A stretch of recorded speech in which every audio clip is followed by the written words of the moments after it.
All right, go for it, Ian. All right, so I just want to pin you down on a few things that you've said. So you went on ABC a little while back, and I'll just read your words back to you. You said we've got to transition out of the Social Security arrangement and go into more of a privatization. And then later you went on CBS, and when you were asked if this view was extreme, you said, well, it's only extreme if one thinks that the Constitution is extreme. So, I just want a yes or no question from you. Is Social Security as it exists now, not privatized Social Security, the Social Security system we have now, is it constitutional or not? Well, I think that what you had, and you know what, I thought we weren't doing a debate this morning, but I'll tell you, I think that listeners do deserve to have an answer to something like this. When you've got a Social Security system, which is a consequence of people paying in, they have a contract with their government, and essentially the government is required to provide, in response to what they pay, some sort of support to them. Our concern is double. One, that this contract is likely not to be upheld, in part due to the fact that government is going bankrupt. For people in my year group, my age group, what that means is, I paid for several years into the system. If the system goes upside down, my concern is that I'm not going to have the money when I get to be, 65, 70, 75, whatever that retirement age is. But I think also that this is a role that if government is to do, is something that's best reserved to the states. It is a paradox. You're exactly right. And so how do we deal with that as a nation? When I look at the Constitution and I look at what it provides for, certain powers are listed. The 10th Amendment says if the powers aren't listed, then those powers are reserved into the states.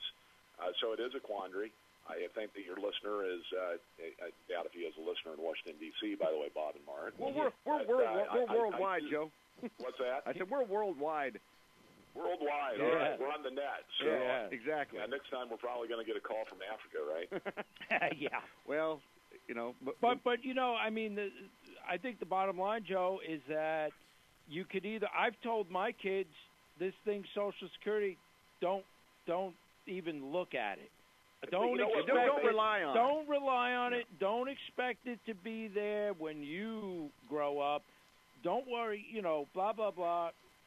But to turn Social Security upside down, to go that far, do we go that far and just cut it off and say we're going to do something else, or do we transition slowly out of it? Right, and here's my grief, is that you've got all these folk out there, that, like your caller, he thinks this is a gotcha. I mean, the issue is that you've got, this is the crisis of leadership in D.C. Anytime that somebody puts their neck out and says, look, we've got to do something about this problem. Look, when you talk about the expenditures out of government, Social Security, Medicare, Medicaid, they take up more than the revenues that come in each year in the government.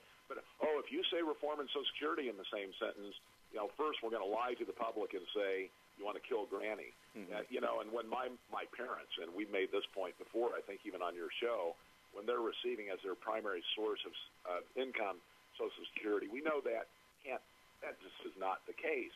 But the point is that people in our generation and younger need to understand that if we continue down this track, there's not going to be anything at all for them in the system, and that we think that the best thing to do is to allow people to put money where the government's not going to steal it, and to reform the system so that there is absolutely some opportunity for retirement to be retained. Let me ask you this. If we continue down this track, bankruptcy will take it from all of us. We got Joe Miller on the line.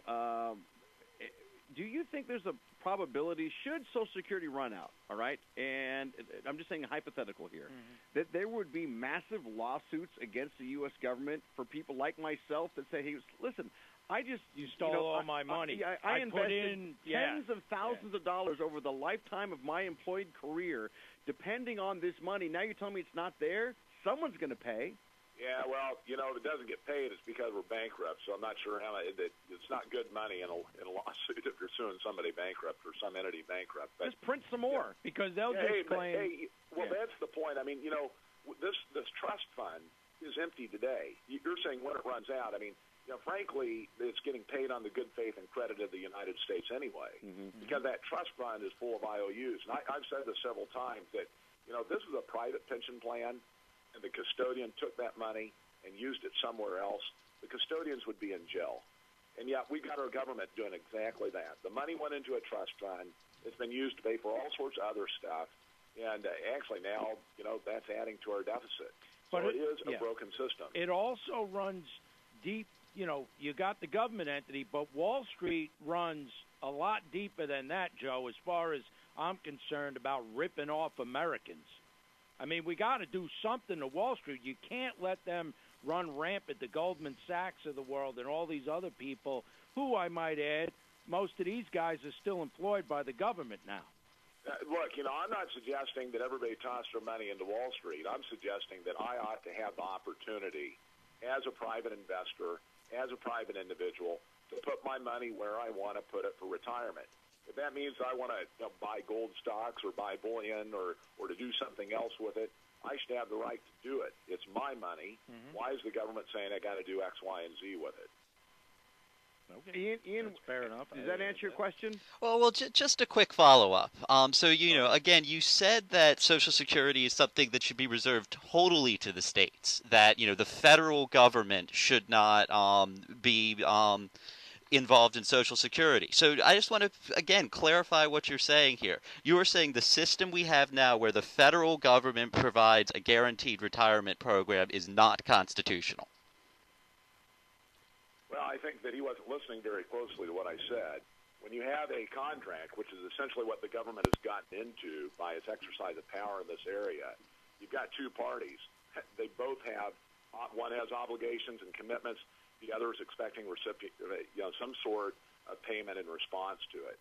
And this is kind of the problem that we get into. This is, and I guess we could talk maybe a little bit about, government payments and other programs as well. When you start to receive some sort of commitment from government in exchange for a payment that you've made, there are reciprocal responsibilities. There is an expectation of payment on the part of the person that's paid into it. And it's gotten us into this quandary where government is into something that shouldn't have gotten into, but now we've got a whole generation of people that are dependent on it, plus we have others that are getting ready to enter into the Social Security payment system, and they simply don't have time to transition out of it. And that's the reason why I think on the fiscal front it is so critical that government get its fundamentals in order so that they are able to pay those benefits so that people, again, like my parents and like people getting ready to go on Social Security, do have what we've basically promised them. What about for me? I'm 32 years old. Is Social Security constitutional for me? Social Security should be transitioned into a program, there's no question about it, that will allow either the states or the private entities, whatever the dialogue, I think, results in, to provide payments to you. It is ultimately the government's responsibility to follow the mandates of the Constitution. Personally, if it were me, if I was given a choice, at this point in time, I'd say I would rather have kept all that money that I always put into Social Security because I don't trust it. I just don't. Keep it in my pocket. I'd rather have it in my pocket